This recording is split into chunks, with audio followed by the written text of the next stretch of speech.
mediados de febrero de 1943. Sidi Bouzid, Túnez. El M4A1 Sherman capturado se detuvo en la arena del desierto. Su estrella americana aún era visible bajo la cruz alemana pintada apresuradamente. Oficiales del batallón pesado de Panzers 501 se reunieron en torno a aquel trofeo, con sus cuadernos ya en mano. Ese único tanque americano, capturado intacto y completamente operativo durante la batalla de Sidi Bouzid, provocaría una crisis de confianza entre los ingenieros alemanes que resonaría a lo largo de sus programas de desarrollo de blindados durante el resto de la guerra. Las matemáticas de la guerra acorazada estaban a punto de ser reescritas. No por un poder de fuego superior ni por un blindaje más grueso, sino por algo que los alemanes nunca habían priorizado. Una excelencia automotriz que simplemente se negaba a romperse. El tanque llevaba el nombre World War II pintado en su casco. Número de serie Estados Unidos 306-7641. Construido por Lima Locomotive Works y perteneciente a la compañía G del primer regimiento blindado. Primera división blindada.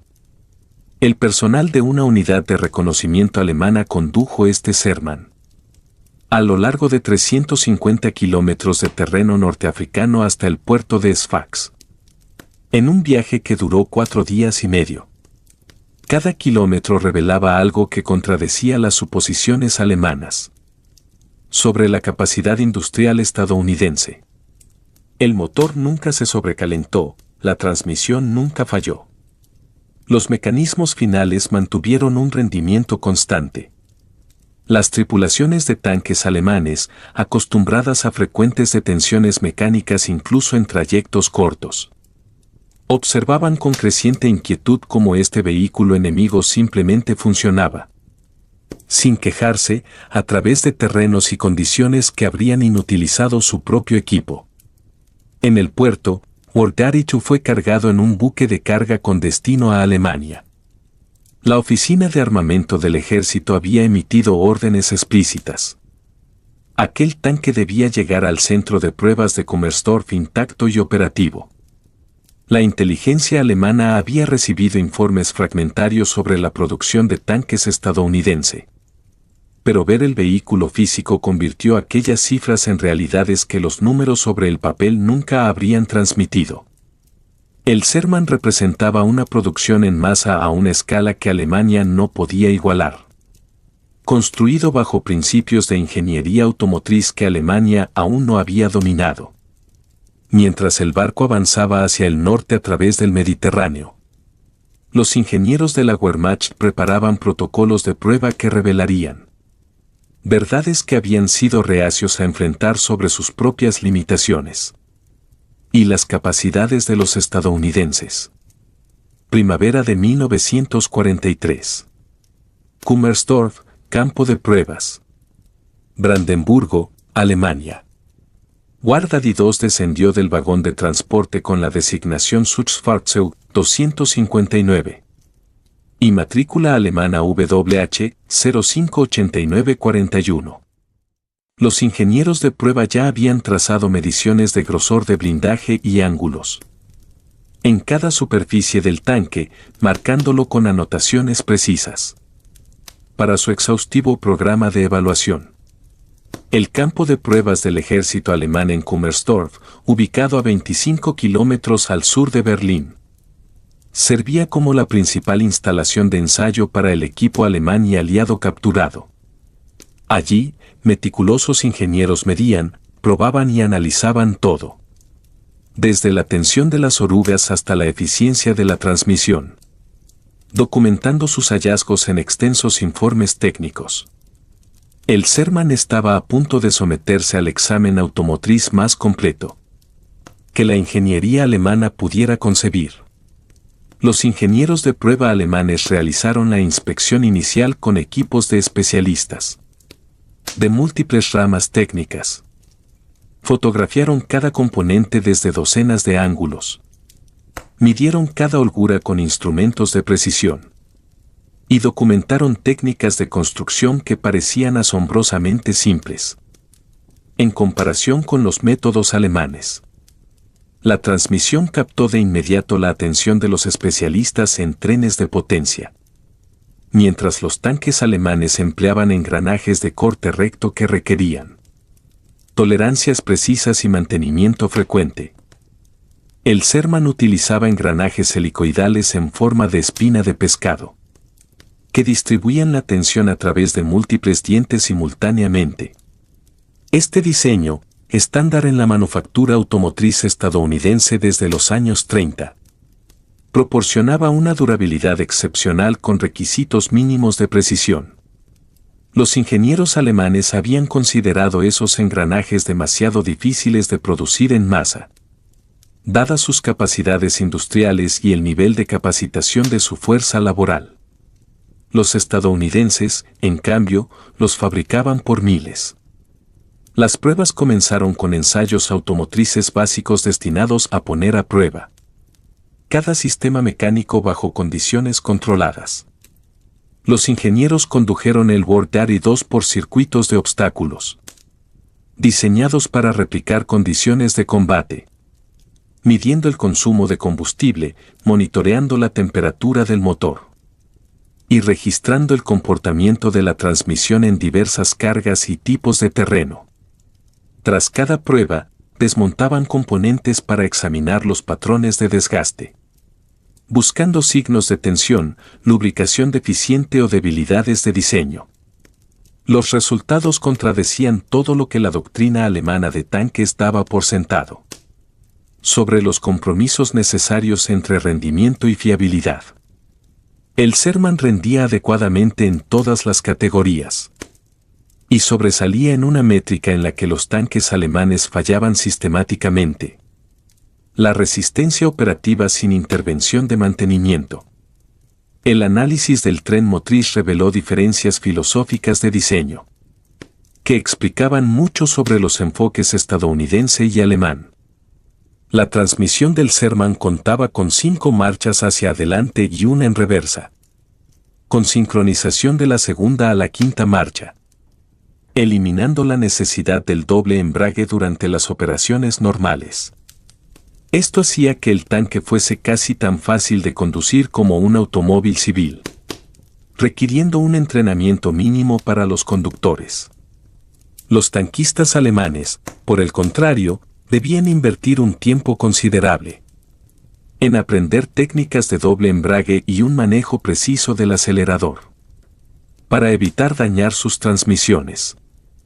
El diseño del Sherman asumía que soldados ordinarios con conocimientos básicos de mecánica podrían operar estos vehículos, mientras que los diseños alemanes presuponían la disponibilidad de especialistas altamente entrenados. El motor radial Continental R975 de este Sherman en particular demostró una tolerancia extraordinaria a condiciones operativas variadas.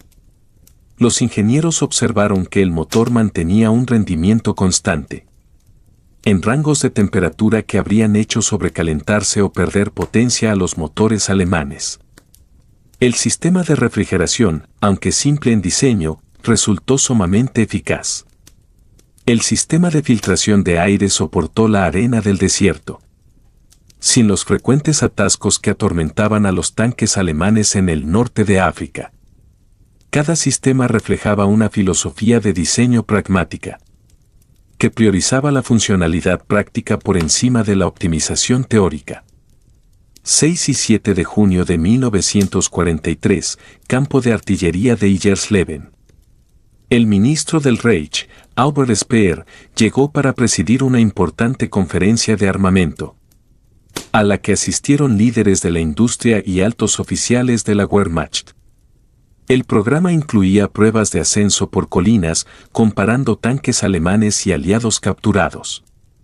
Work-Darry 2 se encontraba junto a los más recientes modelos alemanes, incluido un Panther Osp de recién salido de la producción, y un Ferdinand cazacarros, representando la tecnología más avanzada en vehículos de combate blindados de Alemania.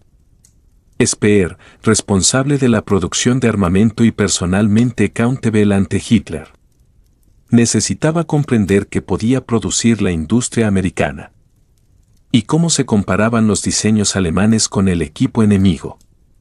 La demostración ofrecería respuestas que ni Speer ni los diseñadores de tanques alemanes querían admitir. El Sherman subió la pendiente de prueba con suavidad. Su transmisión manual de 5 marchas, sincronizada de la segunda a la quinta, cambiaba sin vacilaciones, mientras su motor mantenía una entrega de potencia constante. El conductor manejaba el vehículo con confianza, demostrando la facilidad de operación que se convertiría en un sello distintivo del Sherman. El Panzer lo siguió con su motor Maybach HL230 de 700 caballos, logrando igualar el rendimiento del Sherman, pero solo con dificultad y esfuerzo. El Ferdinand, enormemente pesado con sus 65 toneladas y su sofisticado sistema de transmisión eléctrica, se detuvo a mitad del ascenso. Speer observó cómo los equipos de rescate luchaban por reiniciar el vehículo. Un fracaso embarazoso ante decenas de altos oficiales y líderes industriales. En sus memorias, años después, Speer escribiría sobre las capacidades del Sherman, que observó durante su gira de inspección en Italia en octubre de 1944. Notó que los informes sobre la movilidad del Sherman a campo traviesa habían sido muy favorables, indicando que el tanque escalaba montañas que los expertos alemanes consideraban inaccesibles. Atribuyó esto al hecho de que el Sherman tenía un motor muy potente en proporción a su peso, otorgándole una movilidad sobre terreno llano claramente superior a la de los tanques alemanes. La 26ª División Panzer había señalado expresamente esta ventaja. Estas observaciones, procedentes del ministro de Armamentos del Reich, tuvieron un peso considerable dentro de los círculos de la Wehrmacht. La evaluación escrita apareció públicamente en el periódico Das Reich el 27 de junio de 1943. El artículo describía al Sherman como una de las realizaciones especiales de los laboratorios norteamericanos, y lo calificaba como un producto bastante digno de elogio de la industria siderúrgica norteamericana. El texto señalaba que lo primero que llamaba la atención era la producción en serie y el cumplimiento de los casi arrogantes estándares de la industria automotriz estadounidense. Mencionaba el cañón giroscópicamente estabilizado como el primer intento de su tipo jamás realizado, reconociendo la innovación americana en ese ámbito. Estas declaraciones públicas, cuidadosamente redactadas con fines propagandísticos, para no parecer derrotistas, ocultaban sin embargo la alarma que se extendía en los departamentos de ingeniería alemanes. Los tanques americanos no eran simplemente adecuados. Eran fundamentalmente mejor diseñados para operaciones prolongadas en el campo. De regreso en Kummersdorf, las pruebas sistemáticas continuaron durante el verano y hasta el otoño de 1943. Los ingenieros midieron el alcance operativo del Sherman, realizando pruebas prolongadas que llevaban el vehículo al límite. Documentaron recorridos operativos que superaban los 2.000 kilómetros, antes de requerir mantenimiento mayor. Aproximadamente 4 veces más de lo que los primeros modelos Panzer podían alcanzar en condiciones reales de combate, los ingenieros alemanes midieron la eficiencia de la transmisión del Sherman y quedaron asombrados. Superaba a la de cualquier tanque alemán. Las pérdidas de potencia a través del tren de transmisión eran significativamente menores que en los sistemas comparables de diseño alemán. Analizaron con detalle la transmisión manual sincronizada, una maravilla de suavidad y simplicidad. El cambio de marchas era fluido, natural, sin necesidad del doble embrague, ni del ajuste cuidadoso de revoluciones que exigían las transmisiones germanas. El conductor podía operar el tanque casi con la misma facilidad con la que un civil manejaba un automóvil. Los mecanismos finales de tracción revelaron otra sorpresa que golpeó las bases del orgullo técnico alemán. Los tanques Panzer empleaban sistemas de engranajes finales heredados del Tiger. Una configuración que, bajo presión, resultaba propensa a la falla. El diseño utilizaba engranajes de corte recto alojados en carcasas incapaces de resistir las tensiones impuestas por un vehículo de 45 toneladas. En África del Norte y en el Frente Oriental, los mecánicos alemanes habían reportado averías catastróficas en los engranajes finales, obligando a abandonar Panthers tras recorridos de menos de 100 kilómetros.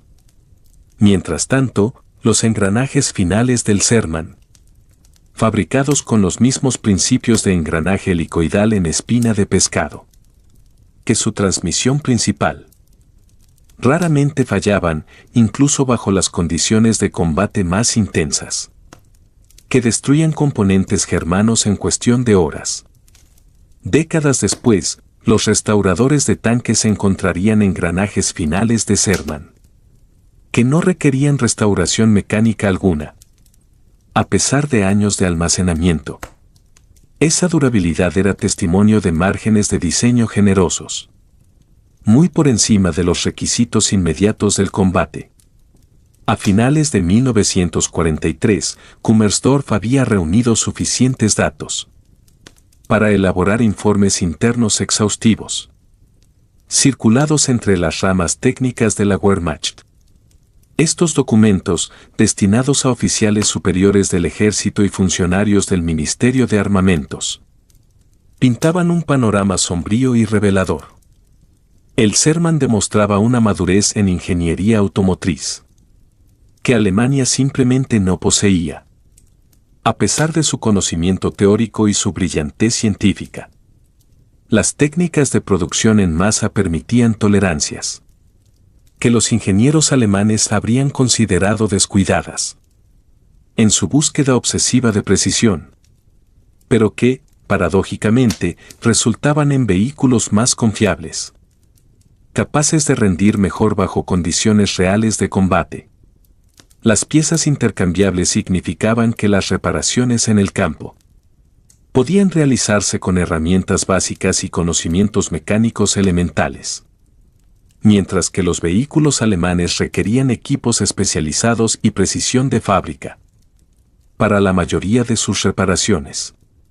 Toda la filosofía de diseño americana se centraba en mantener los tanques en funcionamiento, no en alcanzar rendimientos teóricos máximos, que brillaban en las especificaciones pero se desmoronaban en el frente. Los informes técnicos alemanes internos empezaron a documentar, con creciente inquietud, las observaciones sobre las ventajas industriales estadounidenses, que iban mucho más allá de los simples números de producción. La ingeniería automotriz norteamericana reflejaba décadas de experiencia civil, a una escala que Alemania jamás había desarrollado. Antes de la guerra, Estados Unidos era una nación sobre ruedas. El automóvil era un símbolo común, accesible a ciudadanos de todas las clases sociales. En Alemania, en cambio, el automóvil seguía siendo un lujo reservado para los ricos y la élite del partido. El programa Volkswagen, prometido a los trabajadores alemanes desde 1934, había entregado menos de 1.000 vehículos civiles para 1939. Esta abismal diferencia en la madurez de la industria automotriz se traducía directamente en la filosofía de diseño de tanques. Los estadounidenses construían tanques que mecánicos civiles podían mantener y reparar utilizando habilidades que ya poseían. Los alemanes, en cambio, fabricaban tanques que requerían técnicos especialistas y una atención constante, proporcionada solo por personal con años de formación militar específica. La comparación en fiabilidad entre ambos ejércitos se volvió imposible de ignorar a medida que llegaban los informes del campo. Entre finales de 1943 y comienzos de 1944, los tanques Panzer exigían restricciones operativas estrictas para evitar fallos mecánicos que los dejaban varados. Los conductores recibían instrucciones explícitas de no cambiar de marcha con frecuencia, ya que los cambios excesivos dañaban la transmisión.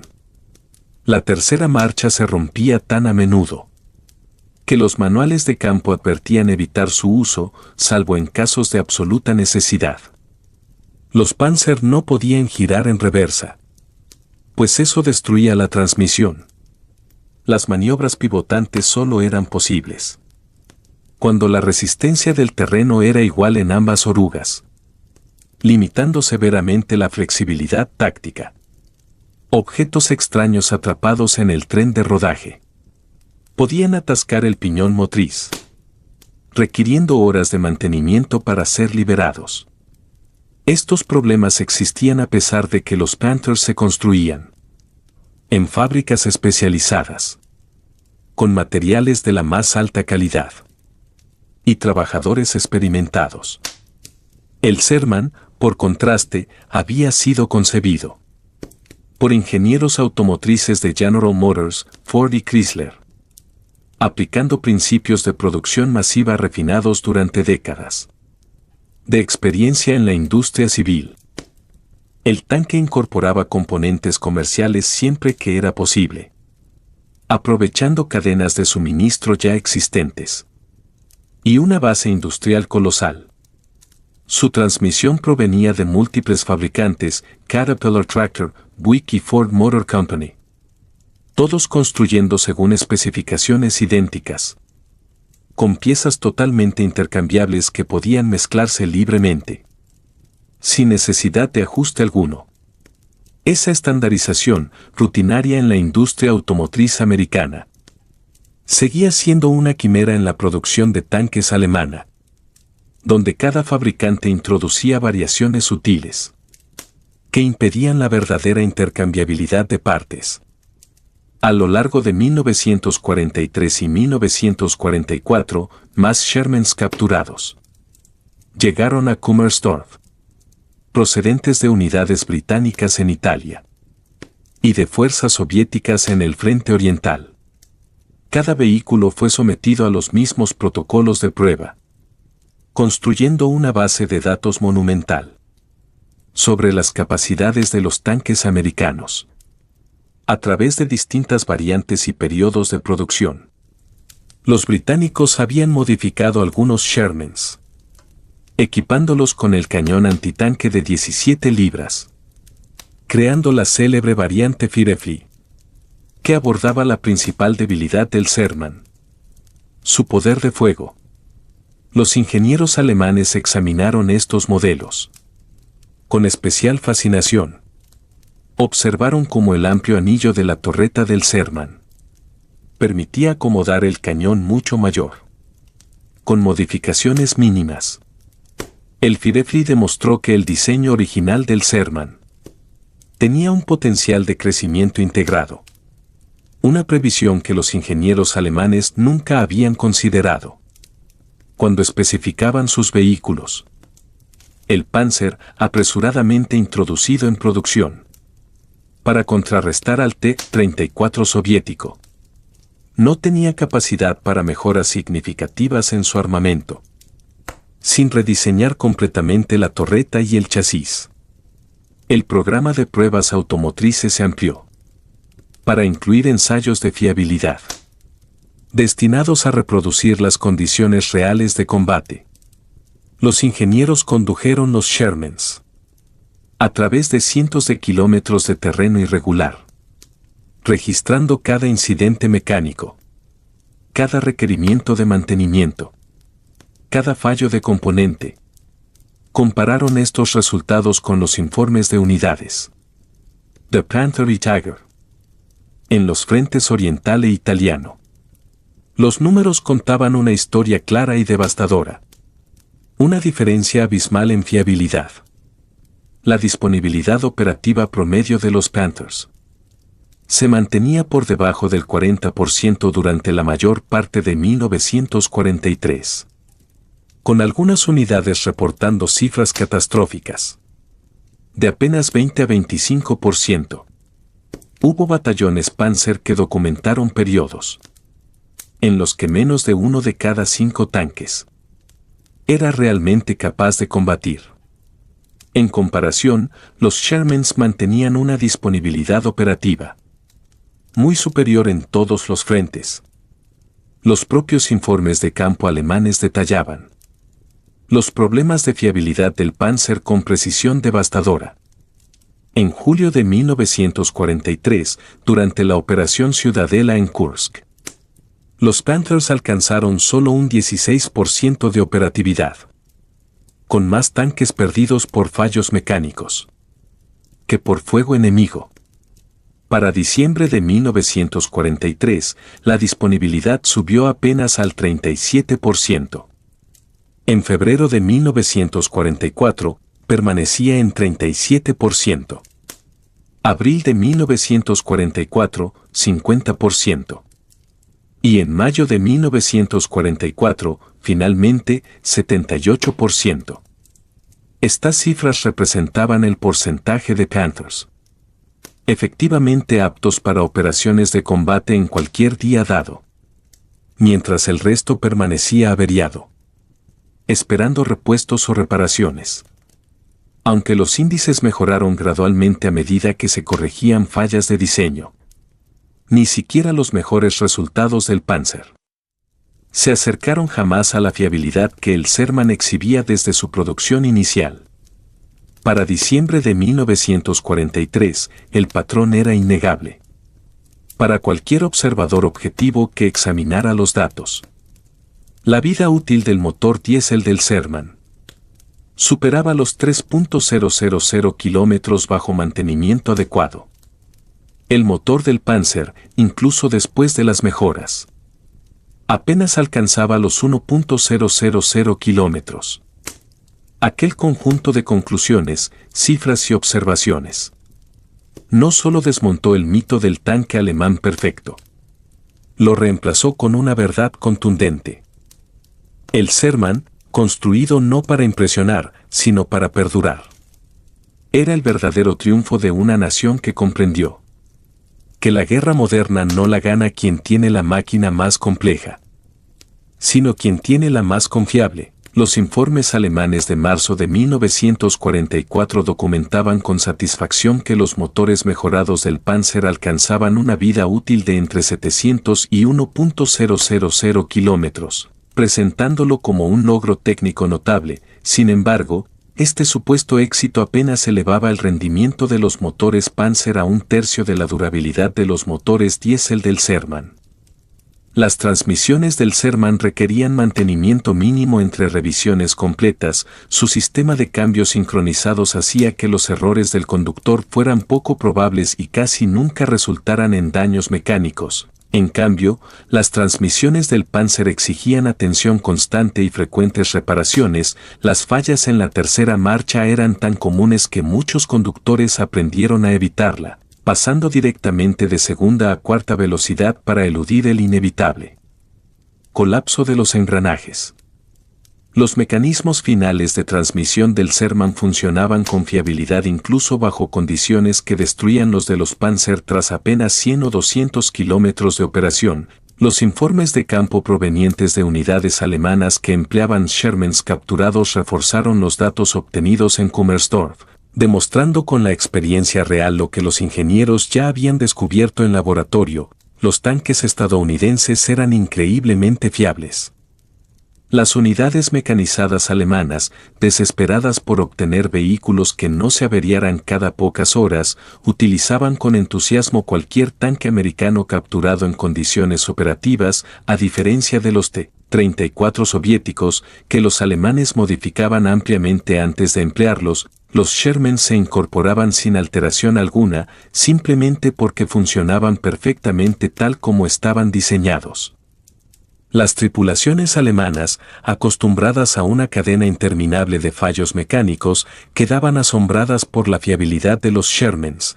En cartas y reportes describían con admiración cómo estos tanques podían concentrarse en el combate y las maniobras, en lugar de preocuparse por si llegarían o no al campo de batalla sin averiarse. Los informes de regimientos Panzer relataban que los operadores del Sherman podían centrarse en la táctica, mientras que los de los Panzer y Jäger vivían angustiados por el temor constante a un fallo mecánico que los dejara varados antes siquiera de entrar en acción. Un ejemplo emblemático fue el de la 10ª División Panzer de las SS, que capturó 12 M4A3 Shermans en Early Seine en enero de 1945 durante la Operación Northwind.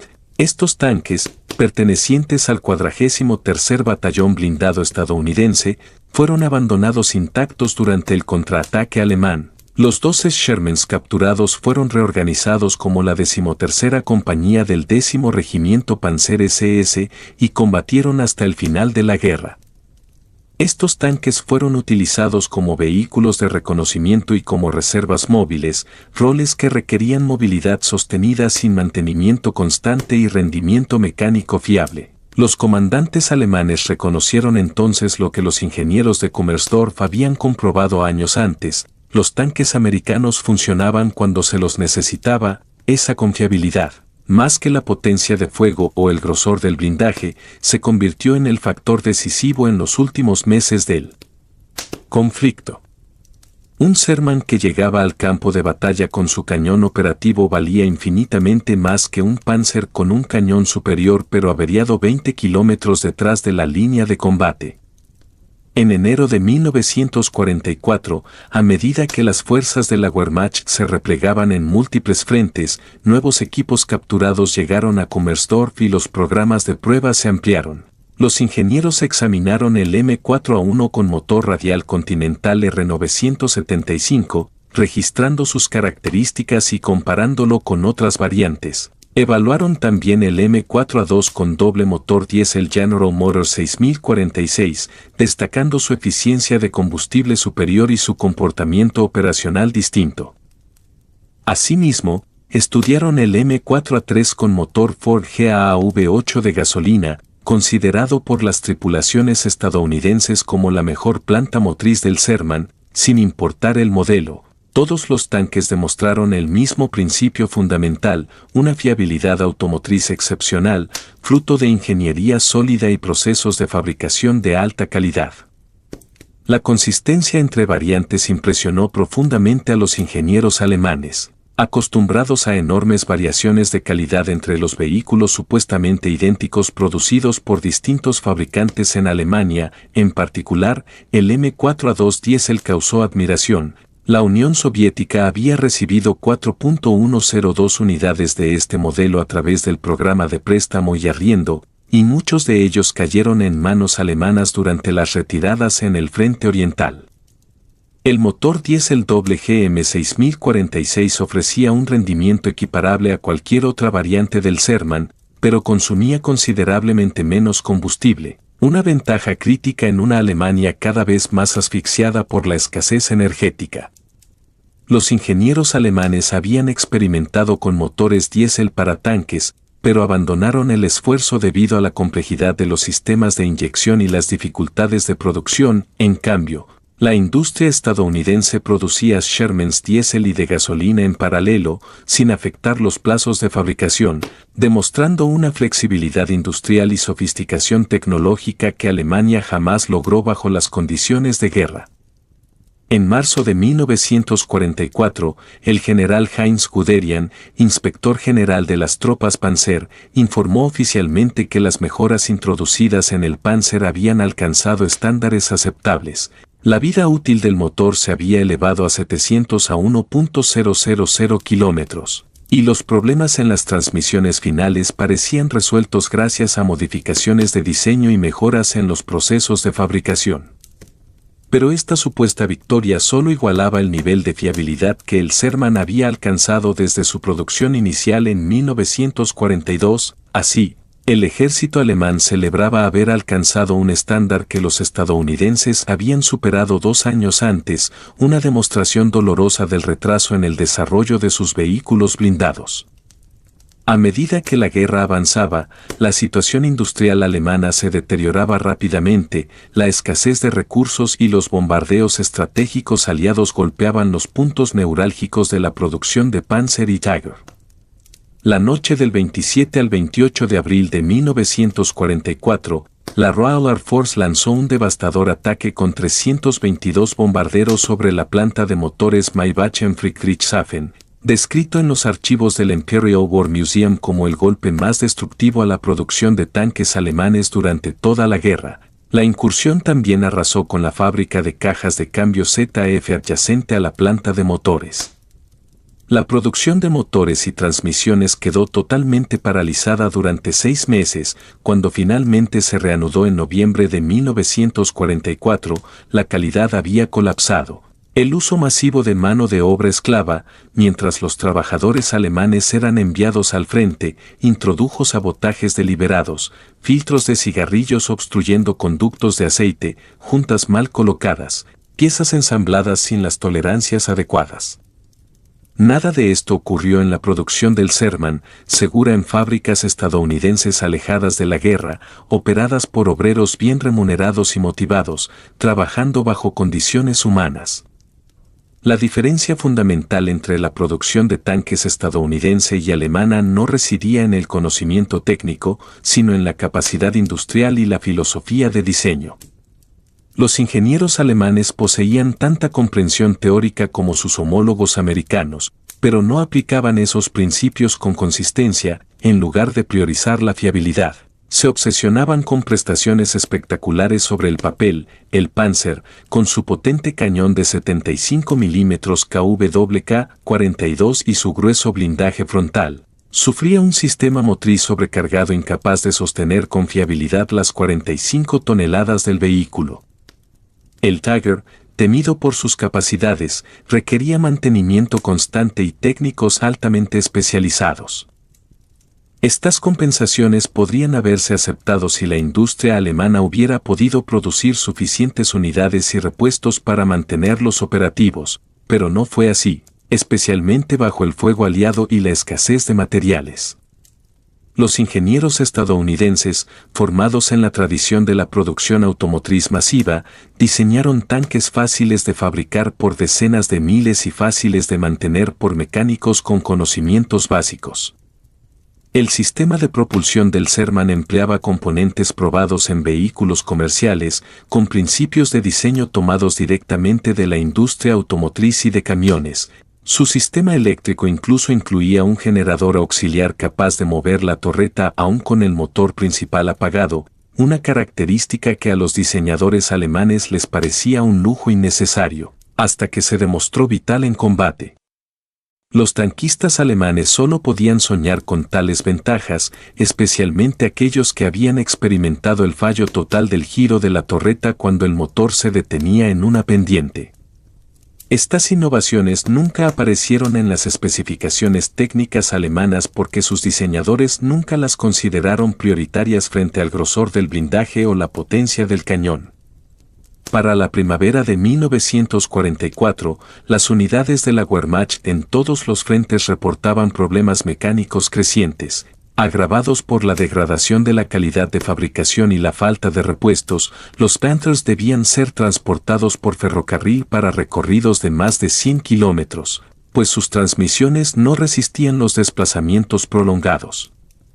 Los mandos emitieron órdenes restringiendo el movimiento de los Panthers para preservarlos exclusivamente para el combate, evitando pérdidas por averías durante los traslados. El Bergepanther, vehículo de recuperación basado en el chasis del Panzer, sufría las mismas fallas que el tanque que debía remolcar, un símbolo trágico de la paradoja alemana, una maquinaria formidable en teoría, pero incapaz de sostenerse en el mundo real. Eran la prueba tangible de que la madurez industrial y los principios sólidos de la ingeniería, basados en la experiencia práctica y la realidad del taller, valían infinitamente más que la innovación técnica teórica perseguida sin consideración alguna por la capacidad de fabricación real.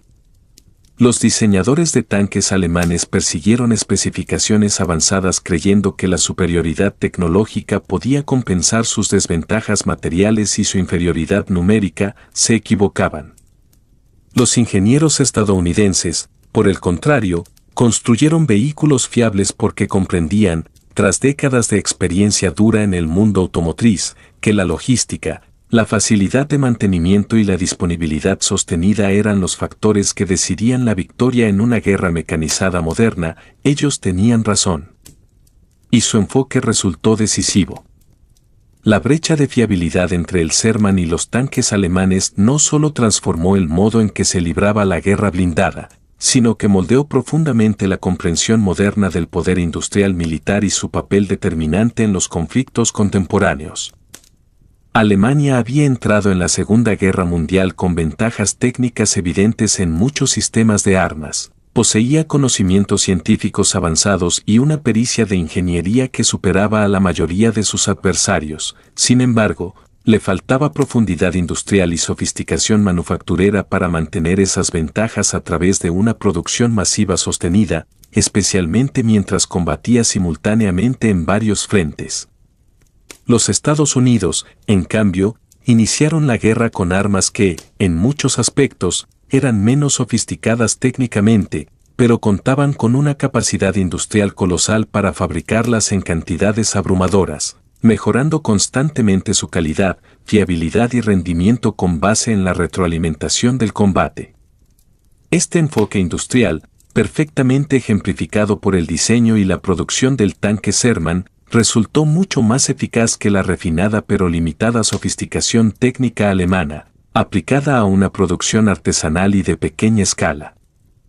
Estados Unidos produjo casi tantos tanques Sherman como Alemania, tanques de todos los tipos combinados, y al mismo tiempo fabricó enormes cantidades de toda clase de armamento, abasteciendo a sus aliados mediante el programa de préstamo y arriendo, Lend-Lease, y manteniendo, además, el nivel de vida más alto entre todas las naciones combatientes. Este rendimiento económico, imposible de igualar para Alemania incluso antes de que los bombardeos estratégicos se intensificaran, decidió el resultado de la guerra con tanta certeza como cualquier batalla librada en el frente. Las matemáticas eran simples, frías y contundentes. Un Sherman con un cañón de 75 milímetros que llegaba al campo de batalla y combatía con fiabilidad, valía infinitamente más que un Panzer con un cañón superior que se averiaba antes de entrar en acción o que necesitaba 3 días de mantenimiento por cada día de operaciones. Un batallón acorazado con el 80% de sus vehículos operativos podía ejecutar misiones que uno con solo 40% de disponibilidad jamás podría intentar. La fiabilidad no era una cuestión de comodidad ni un aspecto secundario, era la piedra angular de la eficacia operativa, el factor que determinaba si una unidad acorazada podía cumplir su misión o no. Los tanques alemanes fallaron sistemáticamente en esta prueba fundamental durante toda la guerra. Los tanques americanos, por el contrario, la superaron una y otra vez.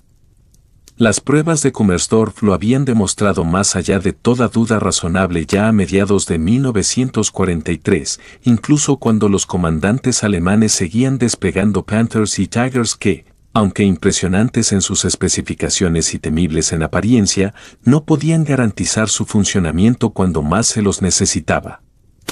El tanque Sherman no ganó la Segunda Guerra Mundial por tener una potencia de fuego superior ni por su blindaje. Ganó por su superioridad industrial, expresada en fiabilidad mecánica, disponibilidad constante y facilidad de mantenimiento. Los ingenieros alemanes de Kummersdorf comprendieron esta verdad a mediados de 1943, tras meses de pruebas exhaustivas. Redactaron informes detallados, documentando sus hallazgos con precisión científica. Repitieron los experimentos, verificaron los datos, examinaron cada hipótesis con rigurosidad técnica incuestionable y llegaron a las conclusiones correctas sobre las ventajas estadounidenses. Pero entender un problema y resolverlo son cosas radicalmente distintas. La industria alemana no tenía la capacidad de reestructurar su producción según los principios de fiabilidad, mientras combatía una guerra que ya estaba perdiendo en múltiples frentes contra enemigos con recursos incomparables. La industria estadounidense, en cambio, había incorporado la fiabilidad en su ADN civil durante décadas de competencia automotriz y simplemente trasladó esos principios maduros al ámbito militar con un éxito extraordinario. El War Daddy II, aquel único tanque Sherman capturado en Túnez y sometido a pruebas durante meses en Kummersdorf, contó toda la historia por sí solo. Cada kilómetro que recorría sin fallar era una acusación viviente contra la filosofía de diseño alemana, una demostración palpable de que habían elegido el camino equivocado, priorizando las cifras y las teorías sobre la durabilidad real. Cada prueba que confirmaba la excelencia automotriz estadounidense era una prueba irrefutable de que la madurez industrial y la experiencia práctica valían más que cualquier cálculo teórico de rendimiento. Cada comparación entre la fiabilidad del Sherman y la de los tanques alemanes demostraba que los ingenieros estadounidenses habían resuelto problemas que los ingenieros alemanes ni siquiera habían reconocido que debían resolver. El tanque en sí no tenía nada extraordinario en apariencia, era solo uno más entre los 49.000 producidos. Pero lo que representaba fue devastador para la confianza alemana, una evidencia contundente de que Alemania ya había perdido la guerra industrial, incluso mientras los combates continuaban.